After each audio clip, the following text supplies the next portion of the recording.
So once they have a plan, this is the same, the final result of doing that contouring. This is the same patient, arms up, lungs, so this is the area of interest, then the margins that are put around it, and then the high dose radiation goes to everything here in white. Looking at it from the side, you can see that we're trying to limit dose that goes to the spinal cord, dose that goes to the front, and looking at it axially, you can see the tumor is here, this is the aorta, and everything below it we want to try to avoid. So we try to aim radiation to spare as much normal organs and tissue as possible. So as you remember, the 2D plan, the 2D picture that I showed you didn't have this conformity. They just put a block on there and aimed radiation at you. But this one you can envision a little bit. You know, they're trying to limit. It's not the big old block of what they're aiming at. So they're trying to limit, and it's more conformal. It starts, if you remember, it starts very tiny amount of treated area. Then it widens out where the tumor widens out. It narrows where there may not be any tumor, and it's specifically designed per patient. So nobody's plan is like the other person's plan. So once the beam angles are put on, this is what the prescription that we put into the machine. And when patients come to MD Anderson, they say, oh, the machine moves to the right and to the left 6 times, and I can time how many ticks there are between the machine moving. And this is what they're describing to their family members. You know, they aimed at me with this field first, and then this field, then this field. And typically they don't feel anything when they're on the table because it's just like an x-ray. But cumulatively, with time, they may get fatigue or they may get some sunburn of the skin. So with, again, MD Anderson trying to use the state-of-the-art technology, we're still always trying to limit the amount of toxicity that we have to have when we give our treatments. Before, like I said, we used CAT scans and we could outline where we thought tumor was. But if you can look, this also would be very suspicious. So we'd say, well, this is tumor. Perhaps all of this is tumor. Yes, we know this is heart.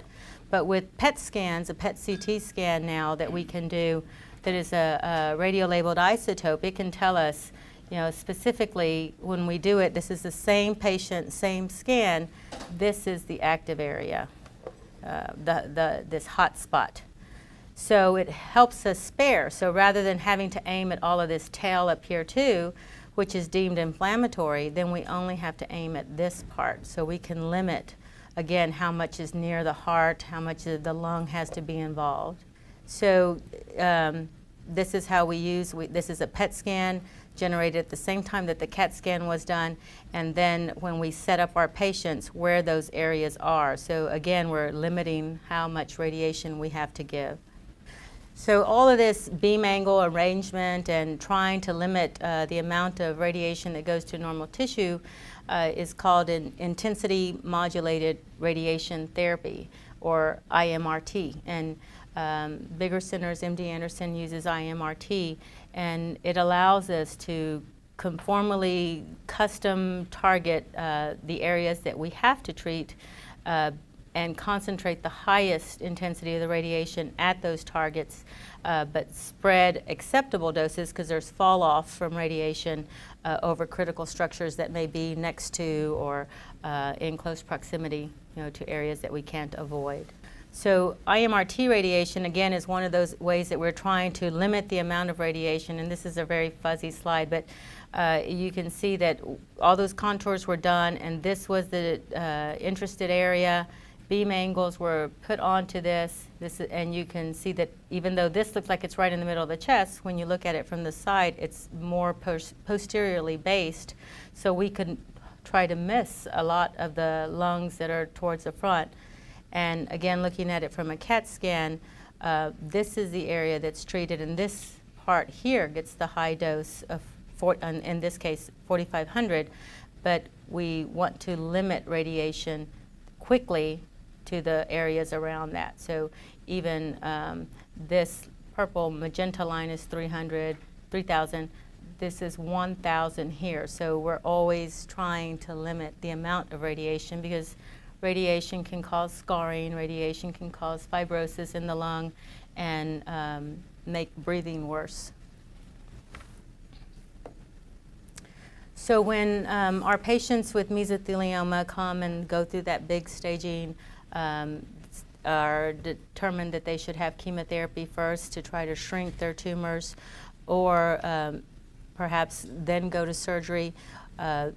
Like I said, extrapleural pneumonectomies are removing the whole lung on that affected side, removing the lining of the lung or the pleura, and testing the lymph nodes while the surgeon is in there in that big procedure Dr. Rice showed us last time.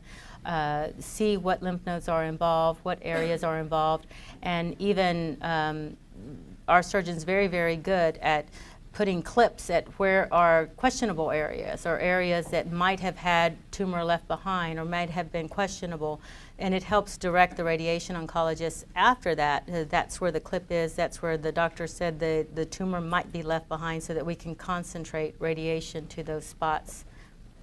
And because the tumor is gone, the lung is gone on that side, we don't have to worry about the fibrosis or scarring. We can aim the radiation at the complete site of that radiation, of that affected mesothelioma. Our surgeons also resect the diaphragm many times. Dr. Rice is very good even at, there's a kidney on that side that we don't think about, but when radiation is given, you have to get very close to the kidney, and he even may tack the kidney down, anchor the kidney lower in the abdomen, so that when we're aiming radiation at it, we're not damaging that kidney more than we have to. But in cases where we can't avoid that, we always do a renal scan first to make sure that the patient has adequate kidney function, that if we do have to sacrifice that kidney with radiation or scarring, that the other kidney could do the work that it needs to do. So this is one of the IMRT plans that is generated after an extrapleural pneumonectomy, and you can see that it kind of goes along with the very long, arduous procedure that Dr. Rice does. He dissects everything around this chest cavity, all here. He manually takes all this out, goes all the way down into the sulcus of the lung, and he and the radiation doctors would then get together afterward and work on this plan. He would tell them, he would start like at wherever areas of interest were, and they go slice by slice through every slice of the CAT scan, and he would say, this was an area, this was an area, we have to make sure that we hit that part with radiation. So then the plans are generated. So this is all the area we want to aim at, but this is liver here. This is kidney on the opposite side. This is kidney on the affected side. So when they take together everything, this is what the plan looks like, and all the areas that we'll be aiming at. So the blue is the 4,500 centigrade that we typically give for radiation, and that usually is given over 25 treatments. Sometimes they'll go up to 50 if there are, and even these days 60 or 60 centigrade or 6,000 rads of radiation, because there might be areas at risk left behind after these surgical procedures. But if you can, it's hard to realize, but when you're aiming at somebody's body this way, there's a lot of things that get affected. The skin, the tissue, the ribs, the heart, the mediastinum, the lymph nodes. But one thing we don't have to worry about in this type of procedure, there is no lung there. It's an empty cavity, so we can give everything in between this area, the good dose of radiation to try to prevent that tumor from coming back. And the purpose of the IMRT is to try to still, even though we know we're aiming at a very big area, we still want to try to limit the amount that the liver might get. And the best way to do that is with an IMRT plan, because we can spread doses of radiation. All of these lines here, here, here are beam angles that are aimed at patients that will, again, conform to the areas of the tumor, but avoid the critical structures.